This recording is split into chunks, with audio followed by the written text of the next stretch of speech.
It's funny how sometimes the simplest little thing, a random object, can spark the most profound journey. Today, we're diving into a really personal text that starts with just that, an ordinary gadget, a pen with a tiny light on it, and uses it as a metaphor to ask one of the biggest questions there is. How should a person really live? So, the story goes like this. It's late 2016, and the author's friend pulls out this simple pen that has a little LED light on the tip. And at first, it's just a cool gadget. But later, it becomes something way more symbolic, a pen of light, a tool for finding your words when you're in the dark. Because let's be honest, we're all in the dark, much of the time, and we could all use a little something to guide us. So he asked his friend for the pen, and his friend just gave it to him.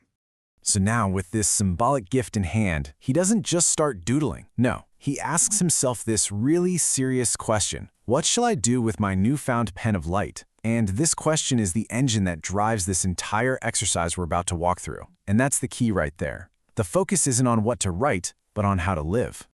All right, so here's our game plan for exploring this idea. We're going to start with that initial spark. Then, get into the art of asking the right questions. From there, we'll dive into the incredible answers that came out of it. Answers about time, people, society, and hardship. And then, finally, we're going to turn that question back to you. Okay, first up, a pen of light. So this wasn't just about getting some creative writing done. For the author, this metaphorical pen immediately brought to mind two really powerful verses from the New Testament. Now, the author's take on this famous passage is fascinating. On the surface, it sounds like a formula for getting whatever you want, right? Like a cosmic wishing well. But he argues it's not nearly that simple. I mean, think about it. The desperate prayers of good people go unanswered every single day. So here's the crucial point, the big what if. What if asking isn't about requesting God to break the laws of physics just for you? What if instead it's about asking what you must do, how you can find strength, how you can build up your character, and most importantly, how you can see the truth of a situation, especially the truth about yourself. So how does this art of asking actually work in the real world? Well, this isn't just theory. The author shares a really powerful, personal example of how this method helps resolve even the deepest conflicts in his own life. He and his wife actually developed this three-step process for when they argue. When things get too intense, they separate to cool off. And then, alone, each of them asks that critical question you see there in step 2. What was my contribution to this? No matter how small, no matter how indirect. And then they come back together and share only their own faults. It's a brilliant way to disarm the conflict by just taking responsibility first. And this just perfectly lays out the core choice we all face in a conflict. On one hand, you can choose to be right. That means the other person has to be wrong, and they have to be the one to change. The result? Sure, you get the satisfaction of being right, but the relationship slowly erodes. Or you can choose to have peace, and that means you have to be willing to change. The result? You get to listen, you get to negotiate, and you actually get to resolve the conflict. And all of this leads to this really profound redefinition of prayer. In this context, true prayer is asking this very question. It's a genuine, sincere desire to understand and fix your own mistakes. See, when you open yourself up to that terrible truth you'd rather not hear, you open a line of communication with what the author calls the source of all revelatory thought.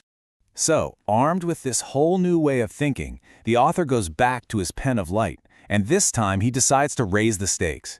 He's going to ask himself the absolute hardest questions he can think of, and then just listen for the answers. First up, he tackles questions about time. For tomorrow, the answer is to do the most good possible, as efficiently as possible.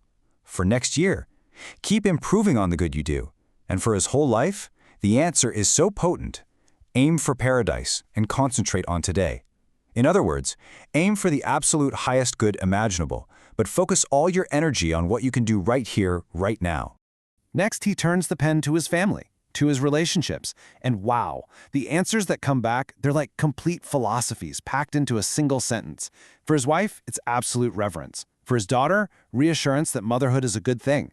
For his parents, a deep duty to make all their sacrifices worthwhile. And for his son, encouragement toward the highest moral character. Each one is a whole worldview.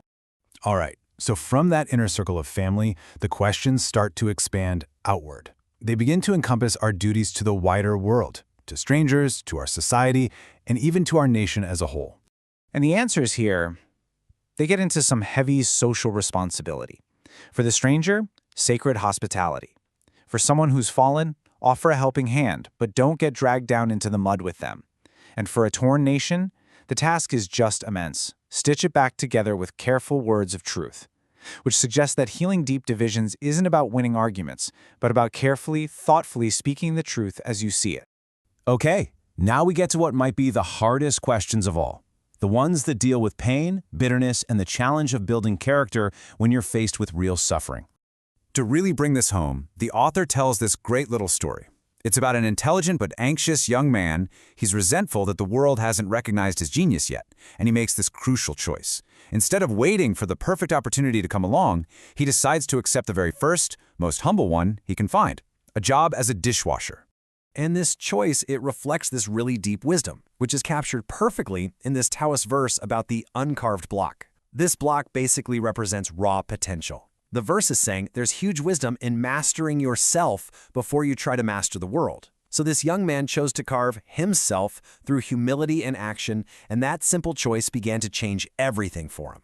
And the results? They were totally transformative. Before, he was isolated, anxious, bitter about his situation.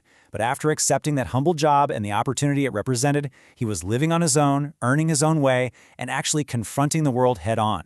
He just started where he was with what he had, and that's how his transformation began. These final questions, man, they are bracing. They're about the toughest things life can throw at you. What should you do when an enemy succeeds? Aim a little higher and be grateful for the lesson. How do you deal with the death of a child? Hold my other loved ones and heal their pain. You see, the answers aren't about avoiding pain. They're about responding with strength. In any crisis, the only thing to do is focus on the next right move. He calls this hated arithmetic, and for good reason.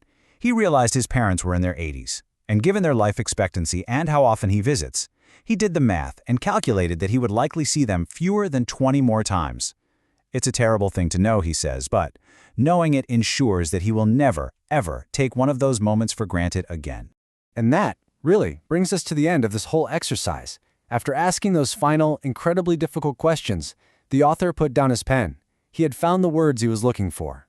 He ends his text with this hope, a hope for anyone reading it, that maybe this journey might provide some strength, brighten that spark that's inside you, and maybe even reveal a kind of wisdom you already had but just hadn't put into words yet. It's really an offering of the insights he found in his own quiet moment of reflection. And so, we end up right back where we started, with that one central question. The author has shared his answers, the ones born from his moment of sincere questioning.